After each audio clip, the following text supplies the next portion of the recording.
الرجيم بسم الله الرحمن الرحيم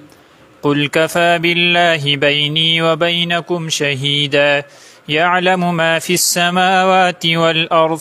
والذين آمنوا بالباطل وكفروا بالله أولئك هم الخاسرون ويستعجلونك بالعذاب ولولا أجل مسمى لجاءهم العذاب وليأتينهم بغتة وهم لا يشعرون يستعجلونك بالعذاب وإن جهنم لمحيطة بالكافرين يوم يغشاهم العذاب من فوقهم ومن تحت أرجلهم ويقول ذوقوا ما كنتم تعملون يا عبادي الذين آمنوا إن أرضي واسعة فإياي فاعبدون كل نفس ذائقة الموت ثم إلينا ترجعون والذين آمنوا وعملوا الصالحات لنبوئنهم من الجنة غرفا تجري من تحتها الأنهار خالدين فيها نعم أجر العاملين الذين صبروا وعلى ربهم يتوكلون وكأي من دابة لا تحمل رزقها الله يرزقها وإياكم وهو السميع العليم ولئن سألتهم من خلق السماوات والأرض وسخر الشمس والقمر ليقولن الله فأنى يؤفكون الله يبسط الرزق لمن يشاء من عباده ويقدر له إن الله بكل شيء عليم ولئن سألتهم من نزل من السماء ماء فأحيا به الأرض من بعد موتها ليقولن الله قل الحمد لله بل أكثرهم لا يعقلون صدق الله العظيم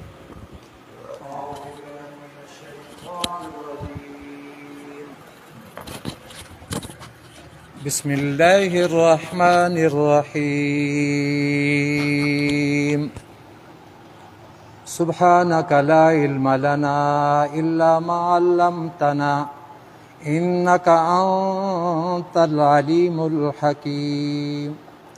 رب اشرح لي صدري ويسر لي أمري واحلل عقدة من لساني يفقه قولي رب زدني علما قل كفى بالله بيني وبينكم شهيدا دا نتیجه د مخ کی بیان مخ کې کوم بیان وشو دغه نتیجه دا ده چې الله رب العزت د خپل د رسول او د خپل د کتاب قرآن پاک صداقت ثابت کو نو دا الله رب العزت په دې باندې شاهد دی دا شهادت دی اور دا صداقت د اثبات لپاره کافی دی چې دا کتاب حق دی دا پیغمبر حق دی علم هم د الله رب العزت کامل دی منکرین ته زجر ورکو چې د الله د شهادت نه وروسته یعنی د الله د شهادت باوجود تاسو د باطل کتابونو او شبهاتو باندې یقین کوئ اور انکار کوئ د الله د کتاب نه نو دا خبره دوی د لپاره ډیر لوی د تاوان ده او ډیر لوی خسران دی دوی لپاره قلت ويا كفى بالله کافی دی الله پاک بیني او زما او وبینکم استاسو پمیانس کی زما او استاسو پمیانس کی الله کافی دی شهیدن فیصلہ کون کے یعلمو اغه پویږي ما فی السماوات والارض سچ دی پاسمانونو کې او سچ دی پزمکا کې والذین آمنوا بالباطل او کوم خلق چې یقین لري آمنو یقین لري بالباطل په باطل باندې وکفروا بالله او کفر کوي بالله په الله سره اولئک هم الخاسرون دغه خلق تاوانیان دي دا خساری کی دي دا خلق چې خبر ته پته ده چې الله شهادت کافی دی او حق ظاهر شو د دې صداقت ثابت شو د قرآن او د پیغمبر دوی بیا هم باطل پس روان دي او د الله نه انکار کوي نو دا د تاوان خبره نه ده نور څه ده وَيَسْتَعْجِلُونَكَ بِالْعَذَابِ دا زجر دی په زر طلب کولو دا عذاب د دنیا او جواب دی په دغه آیت کې چې عذاب خو به خپل نیټې سره راځي هغې دپاره نیټه مقرر ده خو راځي به ناڅاپه د دنیا عذاب د هغې دپاره خو وخت مقرر دی او که چېرته وخت مقرر نه وي نو څنګه چې تاسو تادي کولی دا راتللی داسې نو ستاسو کار به اخلاص کړی و وَيَسْتَعْجِلُونَكَ بِالْعَذَابِ دوی تلوار کوي تادي کوي بالعذاب په عذاب د دنیا سره په دنیا کې عذاب غواړي ځان دپاره ولولا اجل مسمى دا اوس جواب دی دغې که چېرې نوې نیټه مقرر خامخا به راغلی او دوی ته عذاب د دوی دا شوق به پوره شو خو د الله رب العزت تمام کارونه چې دي که نه هغې دپاره یو میعاد مقرر دی یو وخت مقرر دی یو اندازه مقرر ده وَلَيَأْتِيَنَّهُمْ بَغْتَةً او راضی با دوی باندې د عذاب بغتة ناڅاپه بغته ویل شي هغه څه ته هغه وخت ته چې وخت او تاریخ متعین معلوم نه وي وهم لا یشعرون دوی ته به پته هم نه وي وَيَسْتَعْجِلُونَكَ بِالْعَذَابِ دوی تادی کوي په عذاب سره نو څوک دې دا نه وایي چې آیت کې تکرار دی آیت کې تکرار نه دی برا تادی کول د عذاب د دنیا دی او اوس دوی تادی کوي عذاب د آخرت سره عذاب اخروی په باب کې تادی کوي یستعجلونک دوی تادی کوي بالعذاب په عذاب اخروی سره نو هغه به هم راشي دوی باندې وَإِنَّ جَهَنَّمَ لَمُحِيطَةٌ بِالْكَافِرِينَ دا زجر دے په زر طلب کولو د عذاب اخروی نو د منکرینو څلور حالات د تخویف ذکر کړي دي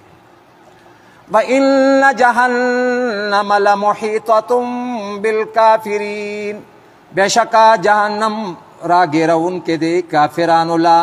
دا یو حال یستعجل یوم یغشاهم العذاب چې دوی له یغشاهم العذاب پټ کی عذاب من فوقهم د پاسنا اسی دوی باندې مکمل طور باندې چھاوشي عذاب د پاسنا دا دویم ومن تحت ارجلهم د دوی د خپو د لاندې نه دا دریم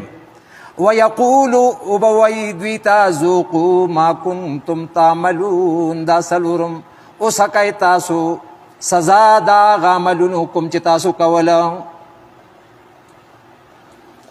یا عبادی الذین اسرفوا على انفسهم یا عبادی الذین آمنوا ان ارضی واسعة بل زیتا می خیال اللہ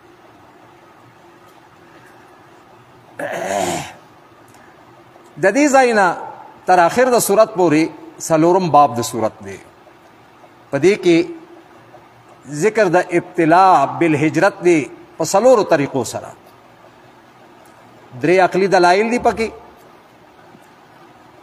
چې په هغه مهاجرینو دپاره تسلی هم ده پکې او په هر دلیل کې څلور سیزونه ذکر دي څلور زجرونه دي او اختتام دی د صورت په دعوی د صورت سره نو اس په دې آیت کې یا عبادی الذین آمنو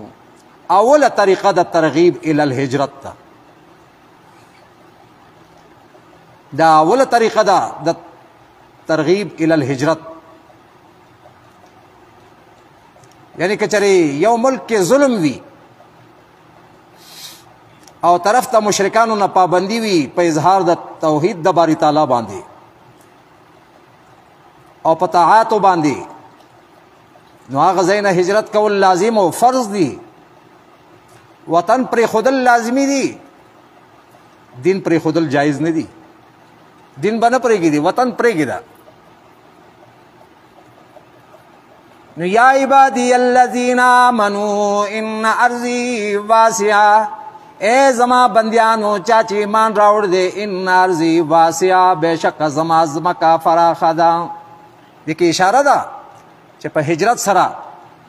وسعت او فراخي حاصلېږي.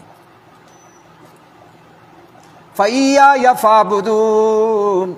نو خاص زما عبادت کوئ. کل نفس ذائقة الموت، اسې چې سرسری نظر اچوي اور باندې کنه دا ټول بې ربط او بې جوړه ښکارېږي.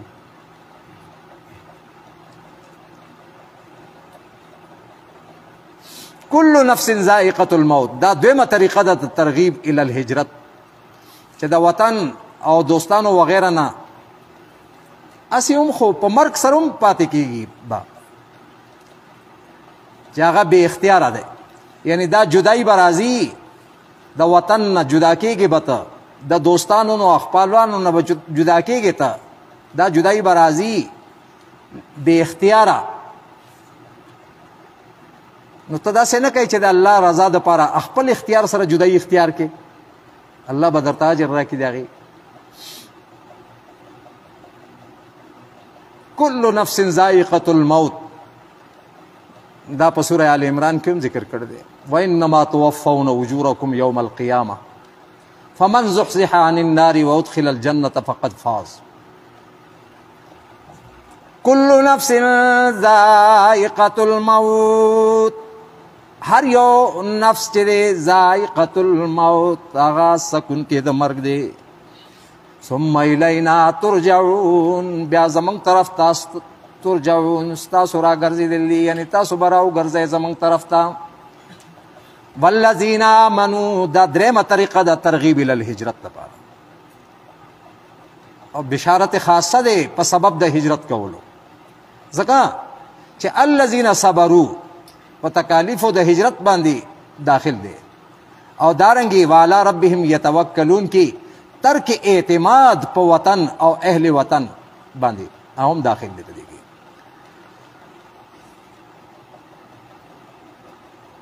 والذین آمنوا وعملوا الصالحات، چا چې ایمان راوړه او عمل یې وکړه د سنت موافق، لنبوئنهم موږ به خامخا دوی له ځای ورکړو من الجنت، د جنت نه د باغونو نه، غرفا بنګلې. کور پاتې کېږي درنه نو هلته به موږ دله بنګلې راکوو، ستا به څه کوري کوم چې تا پرېښی دی، زه به دله بنګلې راکوم. وی بیا تجری چې جاری به من تحتها، لاندې د محلاتو د هغې نه، الانهار نهرونه، خالدین فیها همیشه پاتې کېږي، او فیها په هغې کې. دې کورونو کې خو ته همیشه نشي پاتې کېدی، دا خو عارضي دي، دې نه به ته ځې، که په خپله نه ځې نو مرګ به دې بوځي، لرې کوي به دې. نعم اجر العاملین، څه ښایسته اجر دی د عمل کوونکو. الذین صبروا، هغه خلق دی صبروا چا چې صبر وکړو، وعلی ربهم یتوکلون، او خپل پر رب باندې هغوی توکل او بروسه کوي. نو الذین صبروا دا په تکلیفونو د هجرت چې دی هغه داخل دی په دې کې، هغې باندې صبر وکړو. وعلی ربهم یتوکلون کې هغه ترک اعتماد په وطن، په اهل وطن باندې هغه پکې داخل دی، هغه مراد دی. وَكَأَيٍّ مِّن دَابَّةٍ لَّا تَحْمِلُ رِزْقَهَا، دا څلورمه طریقه ده د ترغیب الی الهجرت لپاره. یعنی دا وهم دې څوک نه کوي که چېرې ما وطن پرېښودو نو خرم به د کوم ځای نه روزي به څنګه ملاویږي نو جواب وشو چې ته ګورې نه دا ناتوان ناطاقته جانداران هغوی له روزي څوک ورکوي هغو خو نه ګټي نو چې هغوی له روزي الله رب العزت ورکوي نو مهاجر فی سبیل الله له به څنګه نه ورکوي هغوی له روزي الله ورکوي نو چا چې د الله رضا دپاره خپل کور کلی پرېښودو خپل وطن یې پرېښودو نو هغې له به الله رب العزت څنګه اوږې ساتي به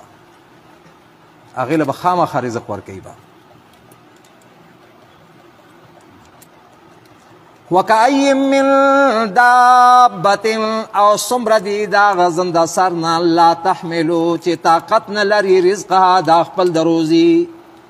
خپل د رزق طاقت نه لري الله یرزقها الله رزق ورکوي هغې ته وایاکم او تاسو ته هم راکوي وهو السمیع العلیم او هغه ډېر ښه اورېدونکی او ډېر ښه پوه دی ولئن سألتهم دا دلیل عقلی اعترافي دی دپاره د توحید او زجر هم د مشرکانو ته او په دې کې څلور امور ذکر دي او مناسبت د دې څلورمې طریقې ده هجرت سره دی یعنی روزی تقسیم کوونکې او د هغې اسباب پیدا کوونکې صرف الله له ګڼئ ځکه چې هغه خالق دی مدبر دی او قاسم د رزق دی او اسباب د رزق هم هغوی پیدا کوي او مشرکان چې دي د الله دا صفتونه هم مني نو دا دلیل عقلی اعترافی عن الخصم ولئن سألتهم کچرې ته دوی نه تپوس وکړې من خلق السماوات والارض چا پیدا کړي دي د اسمانونو او د ځمکې وسخر الشمس چا خپل د حکم لاندې کړي دی انوار والقمر او سپوږمۍ لیقولن الله دوی به خامخا وایي چې دا الله اسمان هم الله پیدا کړی دا به دوی وایي ځمکه هم الله پیدا کړ دا به دوی وایي نور هم د هغې تابع دی اور سپوږمۍ هم د هغې تابع ده السماوات د دې نه تقدیر ده رزقونو راځي او بارانونه وریږي او عرض د دې نه بوټي راوځي د پاره د روزي الشمس په دې سره میوې غلې پخیږي او قمر په دې سره ترقی راځي د بوټو یعنی بوټو کې ترقی پیدا کیږي او دارنګې رنگونه هم د هغوی بدلیږي او ذائقې هم ځکه د دوی ذکر شو ولئن سألتهم کچرې ته تپوس وکړې د دوی نه من خلق السماوات چا پیدا کړی دی اسمانونه والارض او ځمکه وسخر الشمس او چا خپل د حکم لاندې کړی دی انوار والقمر او سپوږمۍ لیقولن الله دوی به خامخا وایي چې دا ټول الله کړي دي فانا یؤفکون نو تاسو کومې غاړ ته اوړئ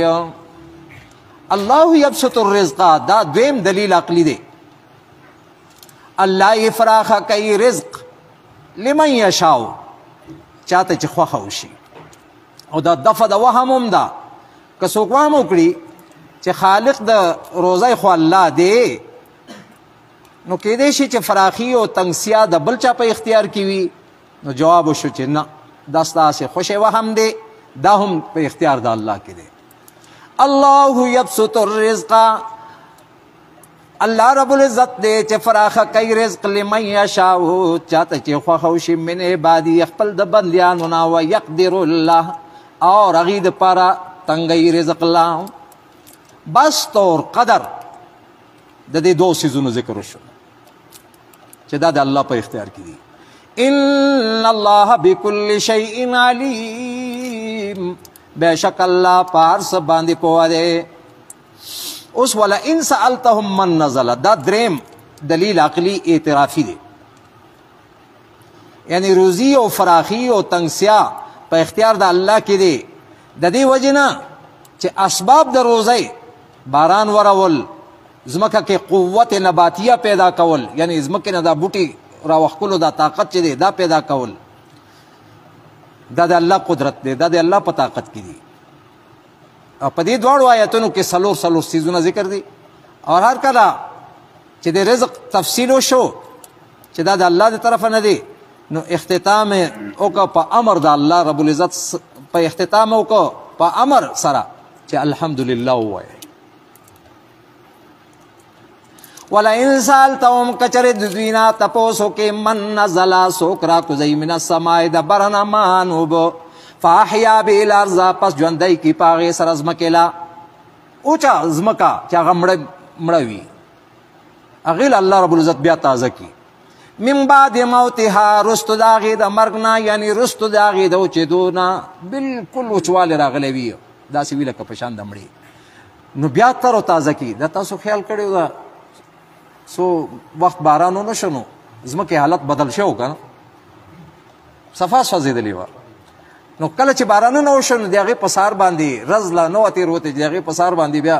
د ځمکې حالت بالکل بدل شو، بل شانتې شوه. نو ته دونه تپوس وکړه چې دا څوک کوي، نو دو به وایي دا مشرکان هم د دې معترف دي، دا دلیل اعترافي دی. لیقولن الله، دوی به خامخا وایي چې دا الله کوي. قلت ویا بیا نو الحمدلله، ټول تعریفونه چې دي هغه الله دپاره ثابت دي، د تعریفونو مستحق او لایق چې دی هغه الله دی. خو اکثر خلق چې دی لا یعقلون، هغوی نه پوهېږي. اکثر خلق نه پوهېږي مطلب دا دی چې اکثر خلق د الله رب العزت په دې خبرو باندې ښه پوه دي، لیکن په لارې باندې نه راځي، حقیقت باندې نه راځي. نو دا داسې دی لکه چې د دې سمجې نه، نو دا بې عقله دی. ځکه چې د داسې سړي نه غټ بې عقله به څوک وي چې هغه د دې ټولو خبرو اعتراف هم کوي او بیا هم مني نه، کم عقله دی که نه. وما هذه الحیات الدنیا، د دې نه تر آیت 68 پورې زورونه ذکر کوي، زجرونه ذکر کوي. په دې آیت کې زورونه ورکوي دنیا پرستو له چې دوی علم نه لري د دنیا په فنا باندې او د آخرت په بقا باندې. دوی دا علم نه لري چې دنیا فانی ده، او دوی دا علم هم نه لري چې آخرت باقی دی. هر کله چې تیر شوي آیتونو کې د دنیا څیزونه ذکر شله، نو په دې آیت کې ورته اشاره وشوه په هذه سره. وما هذه الحیات الدنیا، نه دی دا ژوند د دنیا الا لهو، مگر یو مشغله ده. لهو هغه څیز ته وایي چې انسان زړه پې مشغولي اور انسان مشغوله شي د الله د ذکر نه په بل طرف باندې، څه بل څیز سره مشغوله شي او د الله یاد پاتې شي، دې ته لهو وایي. او لعب چې دی هغه څیز ته وایي چې هغې فایده نه بې فایدې وي اور زر فنا کېږي. لکه دا واړه ځان له لبې مبې جوړوي که نه، او لبې کوي، نو هغه زر فنا شي. ځکه چې واړه چې کله ځان له کورونه جوړ کړي، لبې جوړې کړي، نو بیا لږ ساعت وروستو هغې له په خپله روان کړي او ځي کور ته تر. نو دا لعب دا هغه څیز ته وایي چې زر فنا ورباندې راځي او وي بې فایدې. وما هذه الحیات الدنیا، نه دی دا ژوند د دنیا الا لهو، مگر صرف یو مشغله ده چې ته مشغول شوی ورباندې د الله د ذکر نه. ولعب اور لبده. وان الدار الاخرة، او بشکا کور د آخرت چې دی لهی الحیوان، هغه دی تر ژونده پورې. ژوند حقیقي، حیات حقیقي او دائمی چې د دردونو نه او د غمونو نه بالکل پاک دی، هغه آخرت ژوند دی. لو کانوا یعلمون، کاش که چرې دوی پوهېدلی. فاذا رکبوا فی الفلک دعوا الله مخلصین له الدین. فاذا رکبوا فی الفلک، دا اوس هغه زورنې ورکوي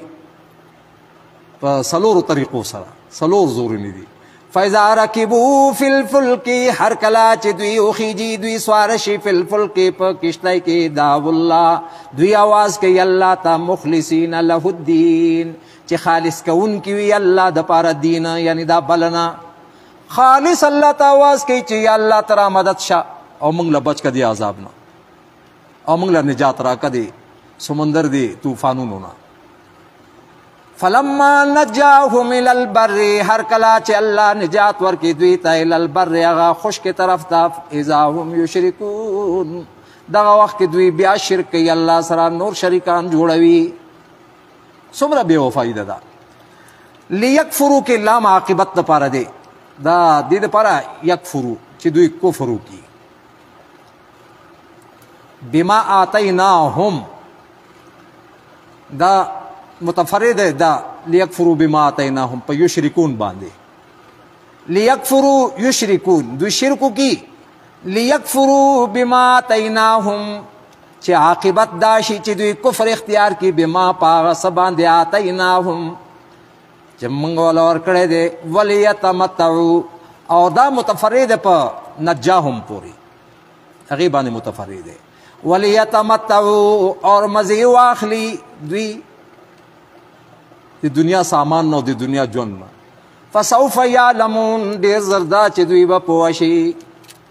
اولم ير الانسان دا دریم زجر دی په دوی باندې آیا اولم يروا آیا دوی نګوري ان جعلنا حرما چې منګه ګرځول دی حرم آمنن دا امن والا من بیت الله الحرام دا من دی امن زی ګرځول دی زمین حرام دا من دی امن زی ګرځول دی او د هغې چار چاپېره نه اخوا دې خوا نه نور خلک چې دی هغه تختوله کېږي لوټېږي قتل کېږي او تختوله کېږي من حولهم د هغې د چار چاپېره نه او دا ځای د امن دی لیکن باوجود د دې نه چې د دې امن ځای د امن والے ځای کېدو باوجود چې دا الله رب العزت ته امن والا جوړ کړ دی دوی خپل معبودان باطله ته آواز کوي دوی خپل شریکانو رابلی الله سره شریکان جوړي افبالباطل یؤمنون آیا په باطل باندې یؤمنون دوی ایمان راوړي وبنعمت الله یکفرون او د الله په نعمتونو باندې کفر کوي د الله په نعمتونو باندې کفر کوي او په باطل باندې دوی ایمان راوړي ومن ازلم دا څلورم زجر دی هغې سړي نه زیات ظالم څوک دی چې هغه تړي په الله باندې درو مطلب دا د شرک کوي او نسبت کوي الله ته چې والله امرنا بها موږ ته خو الله ویلی دی دا نو دا غټ ظالم دی دې نه لوی ظالم بل نشته دی چې الله سره شریکان جوړوي او نسبت الله ته کوي دا وینا کوي که چېرې د هغې خوښه وی نو ما عبدنا من دونه من شی موږ به د نورو څیزونو عبادت نه کوو خو د هغې خوښه ده که نه وي او بل والله امرنا بها الله موږ ته د دې حکم کړی دی چې تاسو ما سره د دې دا شریکان جوړوئ انا لله و انا الیه ومن ازلم څوک ته زیات ظالم ممن دا غچانا افترا الله کذبا چې شرک کوي او نسبت کوي الله ته تړي په الله باندې دروغ او کذب بالحق او تکذیب کوي د حق او مراد د دینه پیغمبر او مراد د دینه قرآن دی او کذب بالحق او دوی دروغجن کوي پیغمبر لا او قرآن لا لما جاءه هر کله چې راغی دوی څخه نو زکې دي نو الیس فی جهنم مسوى للکافرین ولکافین دې جهنم زید پر د کافرانو کافی دا ټول به پکې ځای شي او هغې سره هم الله رب العزت وعده کړې ده چې یاره تعالی به هم ډکوم ډکوي به وله دوی سره او کافي دی هغه والذین جاهدوا فینا لنهدینهم سبلنا دا آیت متعلق دی په ابتدا د صورت سره فضیل ابن عیاض فرمایي چې چا ځان وکړو جاهدون مراد ځان کړو دي چا ځان وکړو په اخلاص سره په طلب د علم کې نو موږ به ورته د عمل طریقې وښیو عمل به ورته آسان دارنګې څوک دا معنی کوي چې چا الله رب العزت لپاره ځان وکړو د حق په تلاش کې نو الله رب العزت به هغې ته حق ورکړي هغې ته د حق لارې به پرانځي کوم سړي چې د حق تلاش شروع کو الله رب العزت دلائل به هغې ته القا کوي به الهام کوي به والذین دا ټولې خبرې شامل دي والذین جاهدوا فینا چا چې مجاهدې وکړلې کوششونه وکړل تکلیفونه یې پورته کړل فینا زمونږ په رضا کې زما په لارې کې فی سبیلنا یا فینا یعنی زما په مرضی کې مراد اخلاص ته ترنا لنهدینهم من با کلاو دوی د پارا سبلنا لارې خپلې وان الله لمع المحسنین او بشک الله پاک خامخا د محسنینو سره محسنینو نه مراد هغه کسان دي چې عمل کوي په دې صورت باندې د دې صورت په احکاماتو باندې عمل کوي دا محسنین دي اسه احسان هغه دی ان تعبد الله لك حدیث جبریل کې راغلی دی چې ته د الله عبادت کوي د الله بندگی کوي کأنک تراه لکه ته الله لګوري ویني فإن لم تكن تراه کته نه ویني هغې له فإنه یراک الله تعالی ګوري دا احسان دی او داسې بندگی چې کوم خلق کوي دا محسنین دي